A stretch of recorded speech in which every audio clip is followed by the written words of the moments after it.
folks, and welcome to what is going to be probably quite a long talking video. So public health warning is our number one topic.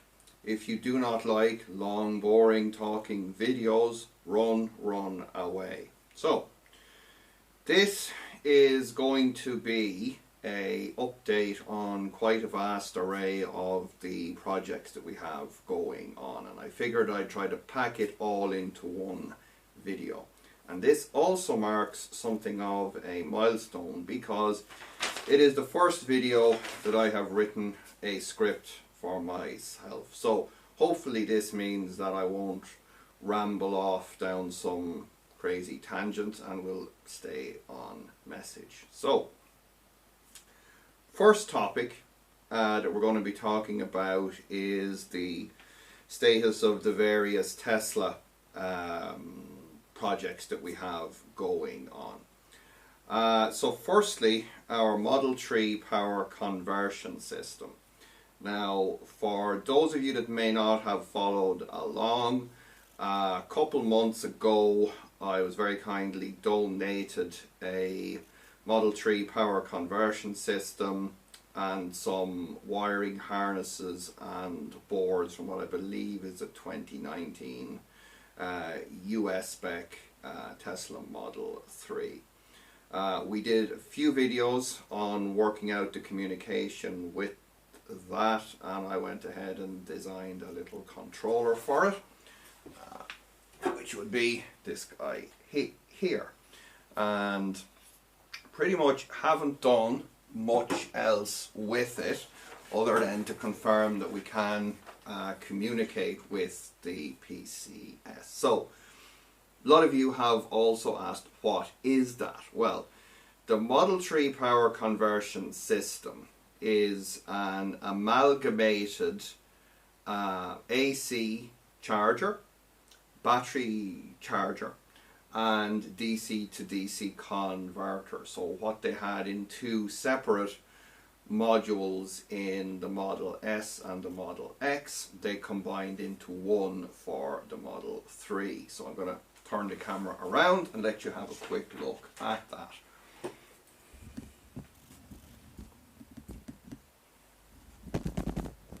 So this is our Model 3 power conversion system. Pretty much just a metal box. That's the little controller, and the wiring harness plugs into the controller and ultimately lets us send messages to this device to get it to work for us as it was originally intended.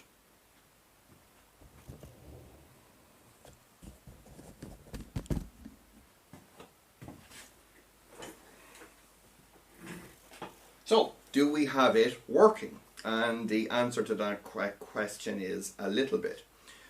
We have the DC to DC converter stage powering up, but I have not yet been, well, I've not yet had the time to look at the charger section. So if people do have any info on how that works, that would to short circuit some of the development time that I will need to spend on that, that would be much appreciated.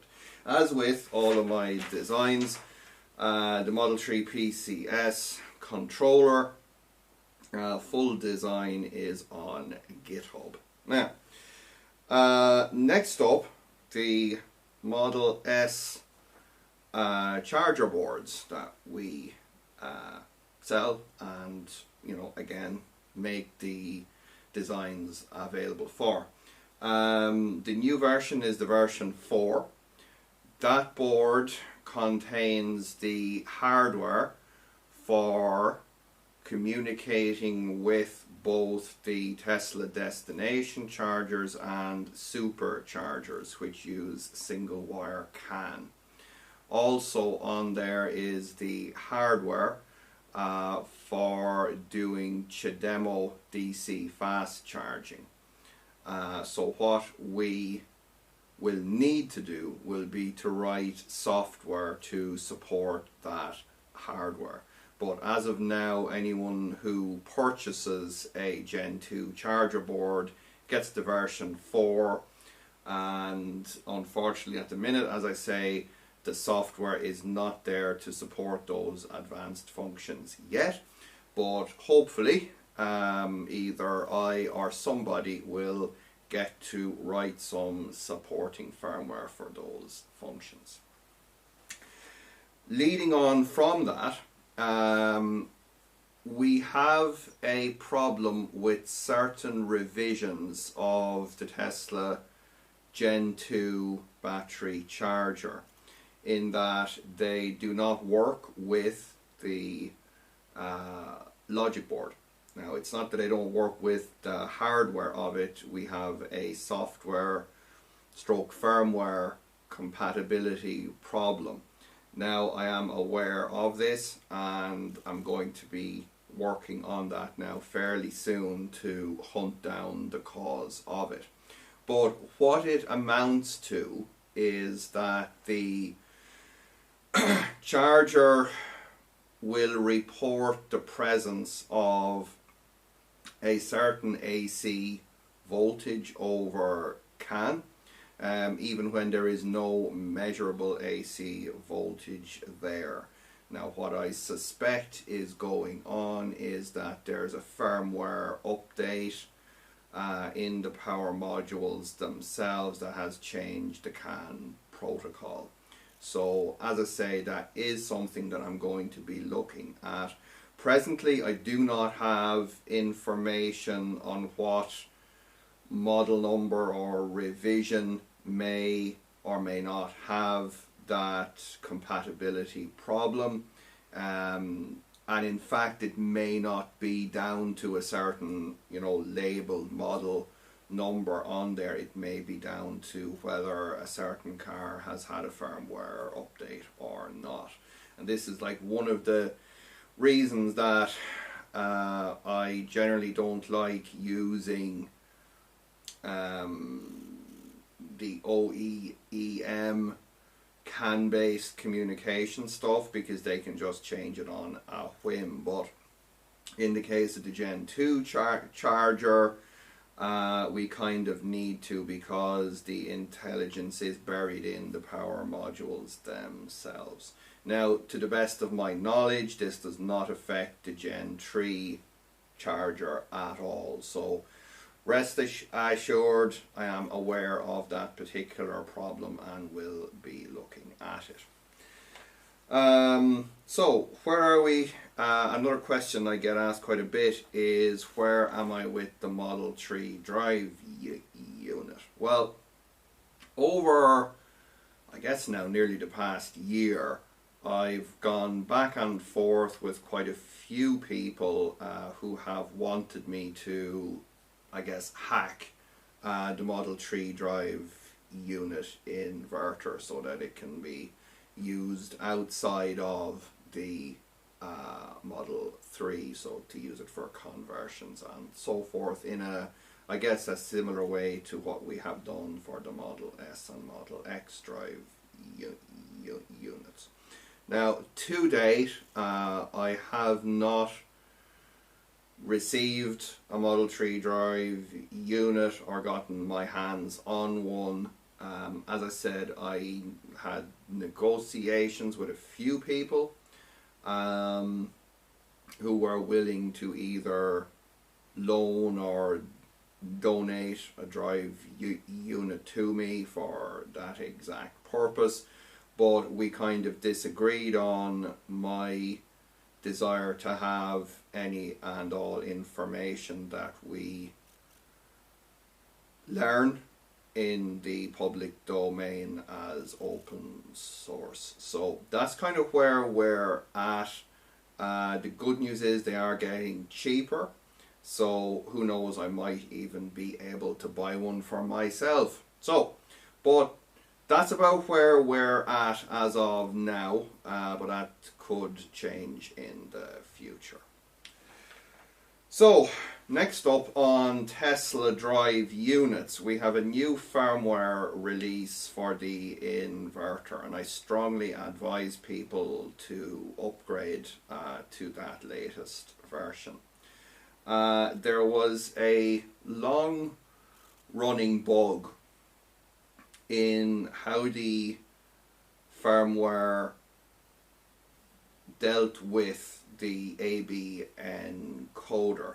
And the higher the motor RPM, the more of a problem that this presented. And the Tesla motors, as some of you may know, go to some very high RPMs.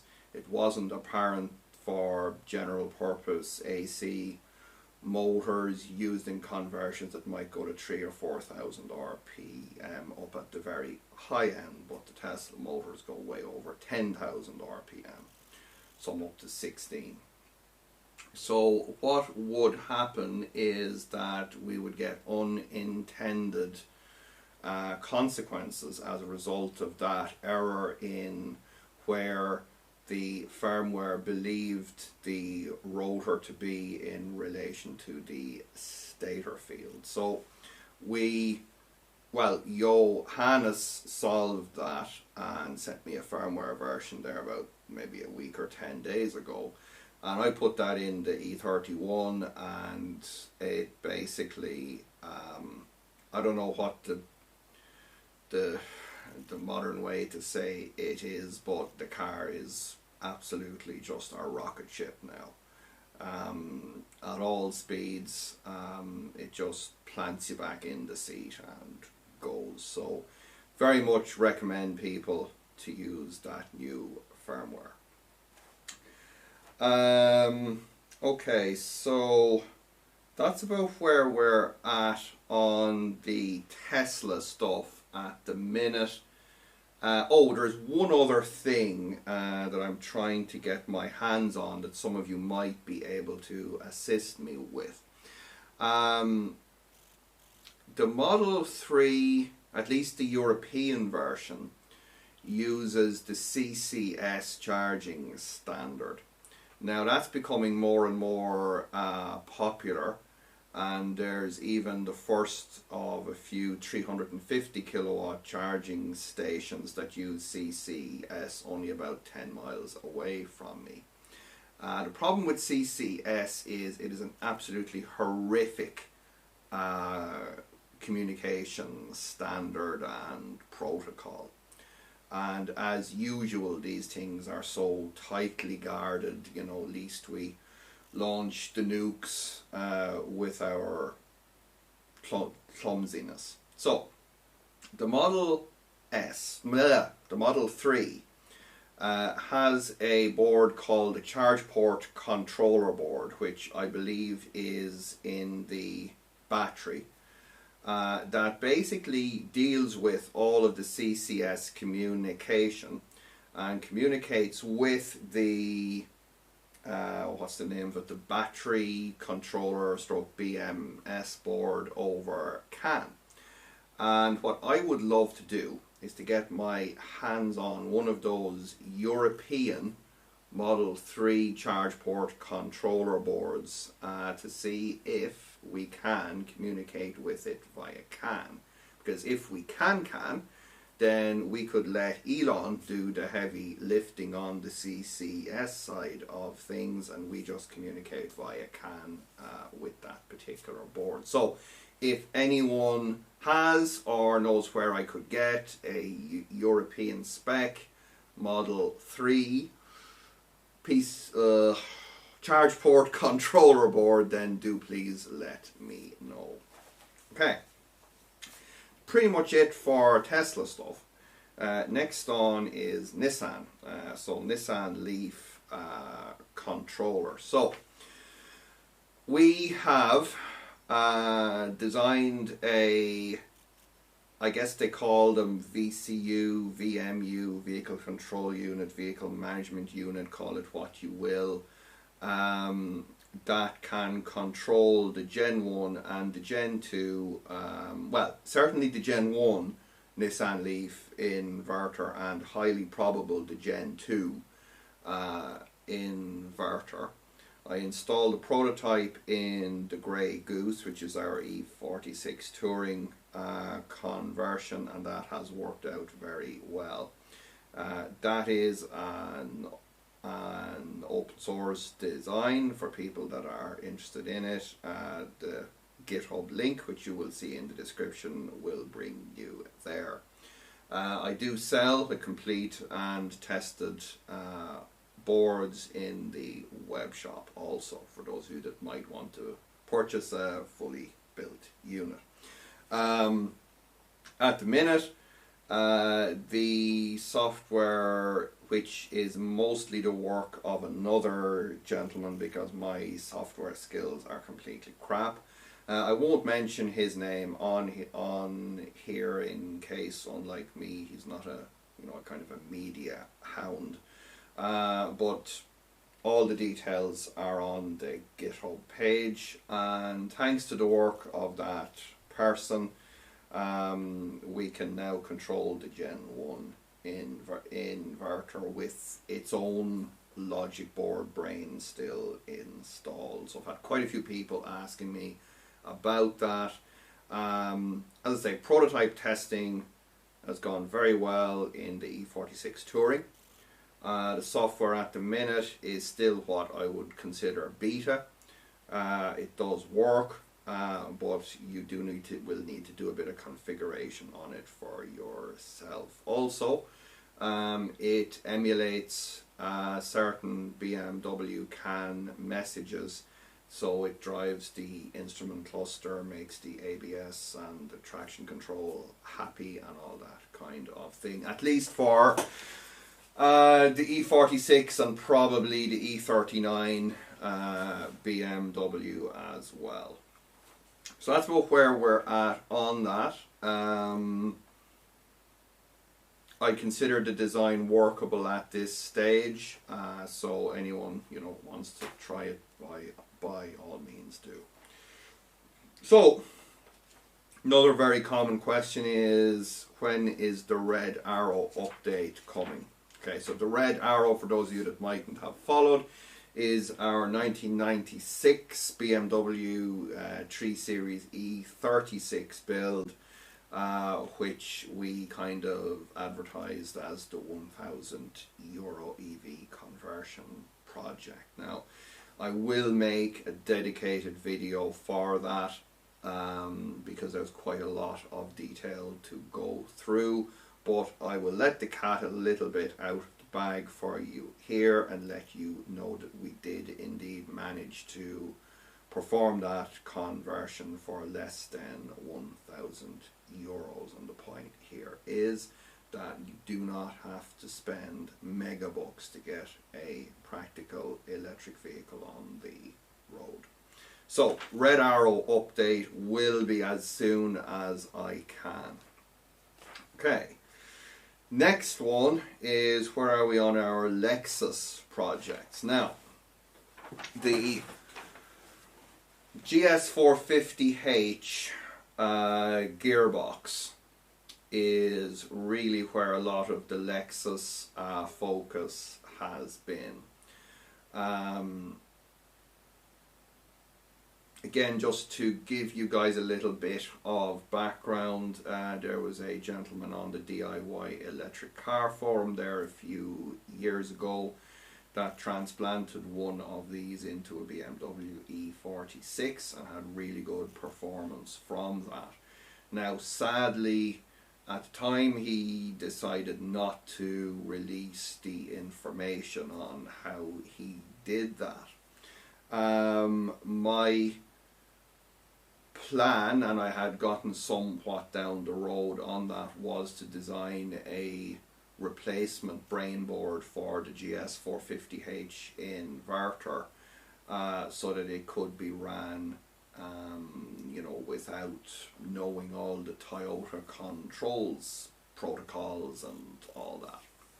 So I got somewhat progressed with that, but I have a lot of projects, guys, and it just got shuffled to the back for a while. Now recently a gentleman in the UK, and again I won't mention his name here, but it's all on GitHub and on the Open Inverter forum, popped up, and he was working on decoding the control protocol between the Lexus vehicle and the inverter. And unlike the previous guy, he has made all of that information available in the public domain. So he basically figured out how to control the GS450H inverter with its own brains and all its own guts intact. And it turns out to be not that massively difficult at all. So basically I have ripped off his hard work and have designed a open source controller for the GS450H inverter and gearbox. That design is done, and the bare PCBs are getting made over in China at the minute. But for those of you that can't wait, there's a little representation of it. So it'll be quite a densely populated board. But again, link to GitHub in the description will take you there, and you can have a look at what we've got. So that will be coming along soon, because that, as you may know, we have the GS450H gearbox physically installed in our BMW 7 Series E65 project. So I've got another complete GS450H motor and gearbox here that we can use for bench testing. So we will be getting to that fairly soon, and giving you guys some updates both on the GS450H and the E65 project, and hope to get that car driving soon. One other thing was I recently came across a Toyota RAV4 inverter, which has basically got 3 inverters in it. So that's one we're going to be having a look at too. Just moving, I guess, to the Toyota stuff. You may have seen I've had a few videos recently where I've been doing quite a bit of testing with the Gen 2 Prius inverter. The reason that I've wanted to do that is that the Toyota inverters in particular are designed extremely well. They have some of the most advanced protection systems in there that I have ever seen. It's literally, well, I will say it's nearly impossible to kill a Toyota inverter by controlling it, by putting the wrong voltages or currents in it. They basically protect themselves extremely well. And the Gen 2 Prius inverter is probably the most accessible to most people. They're cheap, they're anything from 50 to 100 euros. And the general consensus amongst the internet was that you couldn't push much power through them at all. Well, I'm pleased to say that the past few tests that I've done have started to prove that wrong. But I'm not going to get into the detail on that. There are several videos over the past few weeks that you can bore yourselves to death watching, should you so wish. So we've had quite a bit going on in the whole Toyota sphere, and as well as that, using the Blue Pill really cheap STM32 board for motor control stuff now. So that we'll have more detail on that for you guys soon. Next topic is, what about the Range Rover, Damien? When are we getting some more Range Rover action? And the answer to that is very, very soon, because the Range Rover is going to be coming up here to headquarters. And the reason for that is that I need to do quite a bit of work on that, quite a bit of wiring and engineering, and hauling up and down from my house to Dave's workshop is a bit of a chore, and if I forget even the smallest thing, then it means that the day can't, I can't do what I plan to do. So not next week, but the week after, the old roving the range will be appearing out in the driveway here, and we will be getting inverters installed, cabling installed, batteries wired up, and actually trying to drive it. So do stay tuned to see how badly that will go. And yes, one thing that I am going to do is have a burnout mode, so you can drive the front wheels backwards and the rear wheels forwards, and you can just get them all spinning like that. So that'll be fun. So Range Rover. Okay, so another thing I guess that I want to clarify for people is support for any of the products, so any of the boards, the controllers, be it Tesla, Nissan, any of that kind of thing. The primary reason that I can sell the products at the price point that I do is that the support for them is provided via the openinverter.org forum. So we have several threads on there where I'm trying to build up kind of a knowledge base, frequently asked questions, all that kind of thing, so that people can go there, have a quick look through the support thread for their relevant product, and hopefully see answers to the question that they may have, and if not, post a question on there, and either myself or somebody else can come along and answer that. Because it is extremely challenging for me to provide one-to-one support for products, so I no longer do that, guys. Okay, I don't know how quite to say this without sounding like an asshole, but the support for any of the products is via the forum only. It's not from me. Okay, so just want to be absolutely clear on that. So, okay, last couple of things, as I'm sure 99.95% of you have tuned out by now to get those funny cat videos in. We have an update coming for you on the land yacht, which is the E39. So that ties into some of the inverter development, so integrating the inverter into the vehicle. And also we will be having a new motor going into the land yacht also. That horrible Ansaldo motor that I fitted there just coming up to a year ago is absolutely garbage. And not only that, but the gearbox that I had paid quite a bit of money to a guy for turned out to have a wrecked third gear synchro.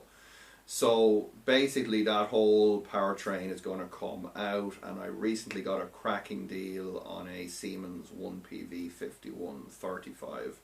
So we will be mating that with a 6-speed manual gearbox and putting that in our E39 very soon.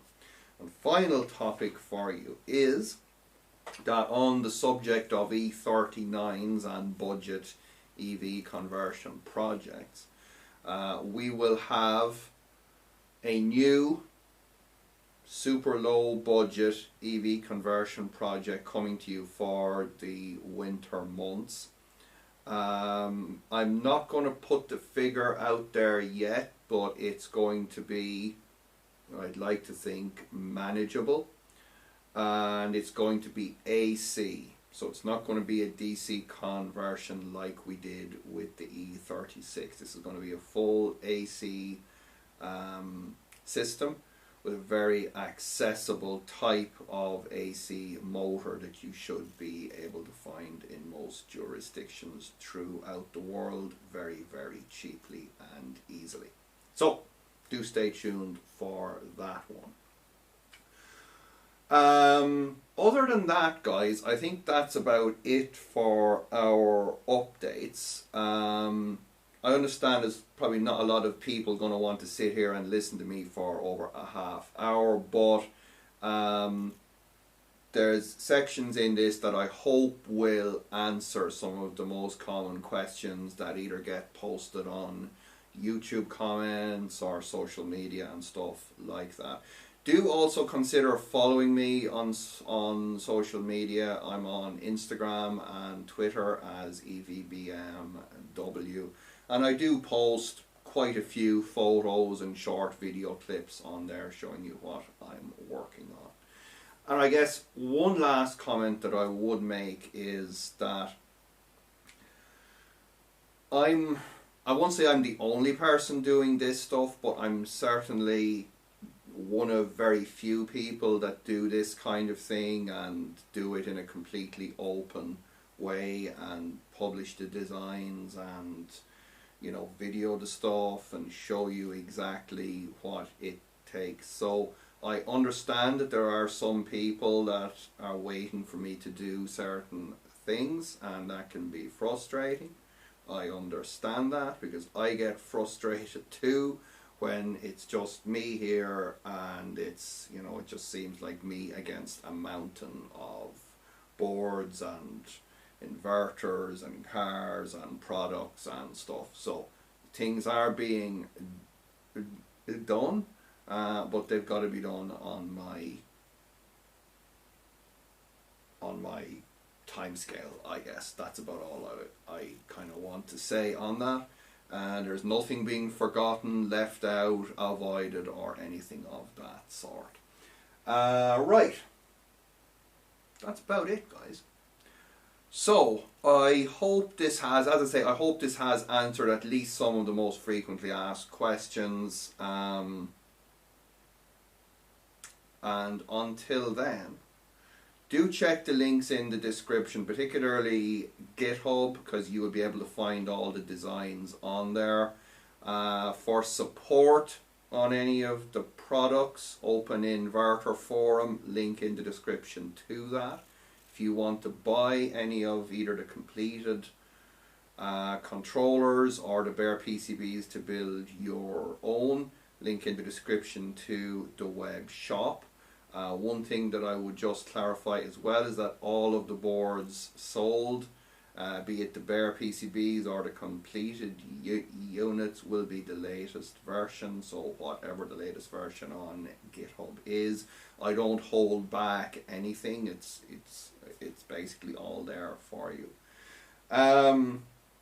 What else in there then? Obviously Patreon and PayPal, links in the description there should you wish to financially support me in these crazy endeavors.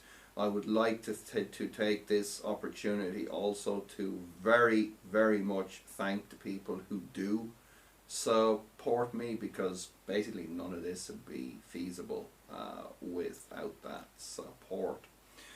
And I guess that's it, guys. So until next time, happy OEM hacking.